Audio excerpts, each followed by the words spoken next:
guys, here it is, waverunner that comes from the factory with a crotch rocket engine. Everybody always says, oh, swap a crotch rocket engine into it. Well, guess what, guys? Yamaha actually did this from the factory. Here we got a 2006 FX HO, and I just kind of wanted to share some of my knowledge with it. This is a ski that I rode for probably about 5 or 6 years. It was my primary ski, and I absolutely loved this thing. So I just kind of want to show you, or not show you, but kind of go with the, I just wanted to go through this with you guys, kind of share some of my knowledge on this particular ski, so that hopefully, I know some of you have these, and one of the guys, Brendan Henney, is that his name? Brandon Henney, I want to say. Let me look. Brandon Henney, I know you got one of these. I know yours is the cruiser version, so it's going to have the little seat humps on it, but other than that, the cruiser is exactly the same. So I'm going to hopefully share some knowledge with you guys, and hopefully that can help you out a little bit. Now take a look at this Yamaha R1. What do you think that is? R1. Guess what else is R1? In the snowmobiles, they call it the RX1. Same deal. This is basically similar to an R1 engine. Obviously a little bit different equipment on it to have it to run in water. You know, like the exhaust is going to be different. So this makes 160 horsepower, and if I'm not mistaken, the Yamaha R1 street bike is somewhere around there, like maybe 180. So basically, I'm just trying to kind of share with you guys my knowledge on these. First thing that I will say is that the oil level, if you overfill that oil level, it is going to flood your throttle bodies with oil. I'm trying to get this air cover off while filming. All right, so if you overfill the oil, then it fills up with oil in here, and it starts pulling it into the throttle body. It starts pulling it into your intakes, and it gives it you know, a big time miss, and you're not going to be able to hit your top speed. And your top speed on these should be very close to 60. You know, like with a full tank, you're probably going to be like, you know, 57, 58. With maybe like a quarter tank, you should be able to hit 60. Otherwise, you got something going on. You could just have a dinged up prop, so always not too hard to check that. Most of these are pretty dang easy to get apart. This one, it looks tricky because of the reverse gate, but the reverse gate comes off with the cone section. It's just the 4 main bolts that comes off. You got to take the steering off, and then there's the thing that connects to the up down gate. The nozzle comes off, and the pump also comes off with those same 4 bolts, so that's not a big deal at all.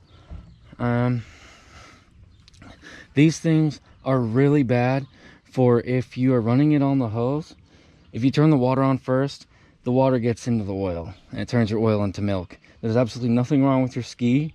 It's just that you turn the hose on before having it started, and I had to learn that one the hard way for sure. So definitely start this, then have like a little, you know, one of those quick things on your hose. You can just turn it right on after you start it, and then when you're going to shut it down, close the water off, then turn the ski off, because that will flood your oil with water, and then your oil level will raise, and then the oil will flood into the intakes here, causing a misfire, and you will lose some top speed. Let's see, what other little secrets do I know about it? Obviously, it's a 4-cylinder crotch rocket style engine, the Marine R1, if you will. I have teased this engine before. They sound incredible. This motor sounds insane when you have that cover off. So if you want it to sound really cool, you can pull your air filter out and leave it out. I mean, you know, you're risking a small debris going into these spark arresters, but when are you ever driving through a dust cloud when you're out on the water? Around here, that basically happens never. I'm gonna fire it up just so you can hear it. I had teased this a long time ago, and I said, you know, crotch rocket engine going into a jet ski, but it just came this way from the factory. And listen to that. I rode this ski for a very long time. It's excellent cruising ski. I really enjoyed it.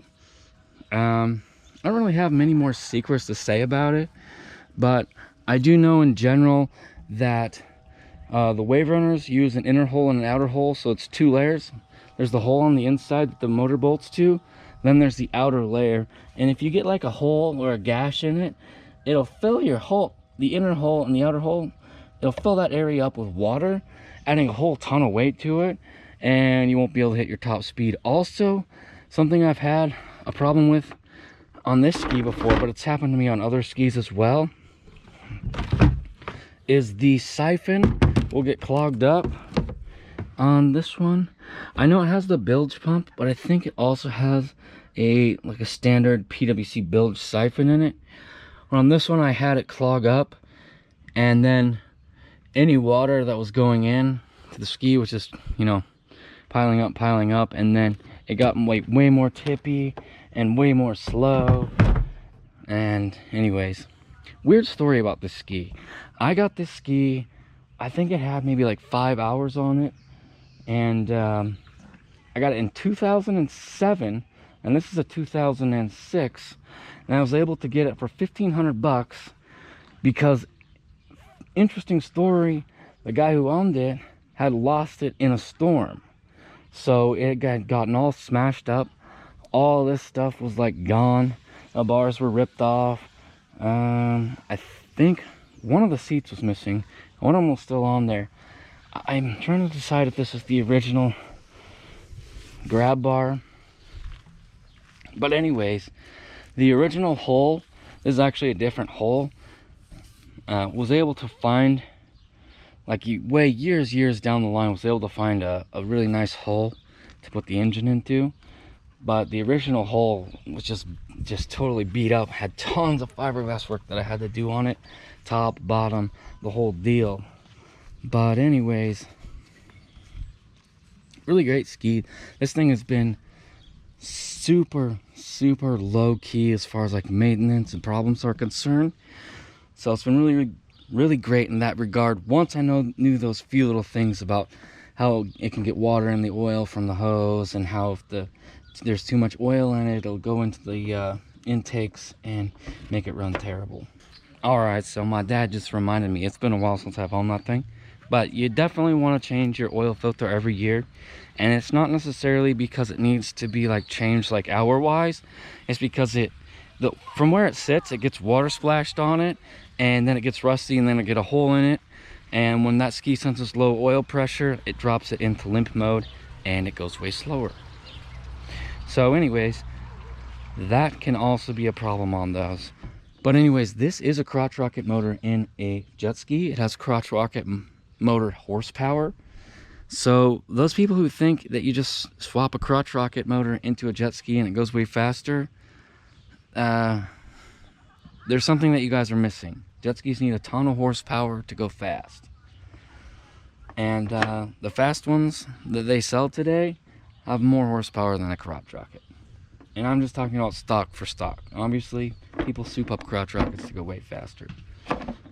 But also, people soup up jet skis to go way faster. But that's just kind of things that I can think about on this particular guy. Hopefully that can help you guys out who need to know some info on this thing. We run it with I mean, this actually isn't mine anymore. I sold it to my dad quite a few years ago, but it's just a good solid ski. And if you guys want it to sound just insane on the water, I mean just literally insane, like crazy awesome, take this cover off, just don't put it back on, then only run it with your rear seat open like that. It's so loud and it sounds so insane. I'm telling you, just try it. You'll get a ticket if they're strict at all where you're riding, because it's crazy loud. But anyways, that's it. I just wanted to see if I can maybe help you guys out, and just let you know some info on these particular skis with the MR1 engine, the crotch rocket motor that comes stock in these wave runners. This is only from kind of like the early 2000s to maybe like 07 or 08, I think. And then they switched over to the bigger, the 1.8 liter, which has pretty much nothing to do with a crotch rocket engine. Now, speaking of crotch rocket motors in these, I think the only one that's kind of close to a crotch rocket motor still is, I think the Kawasaki 310s might be similar, or maybe based on a crotch rocket engine. I could be wrong about that. I don't have like good knowledge about it, but I think it might still be. But could be wrong. These Yamaha ones, they're like 1000cc. I think they maybe call them like 1100 maybe. I'm not sure. But the HOs and the cruiser HOs are rated at 160. There's the other ones like the VXs and whatnots. They're come in different varieties, like from like there's like 110 and also 140. So there's a possibility that if you have one of these MR1 engines, you have like the 140 or 110 version. So only the 160 or the HO one is the one that has the higher output. Couldn't tell you the differences, whether it's cams, tuning, what it is, but I do know that they do have different power ratings, just for your guys' information. I know this was kind of a boring informational video, but hopefully that helps you guys who need this info. And that's it for me talking. See ya!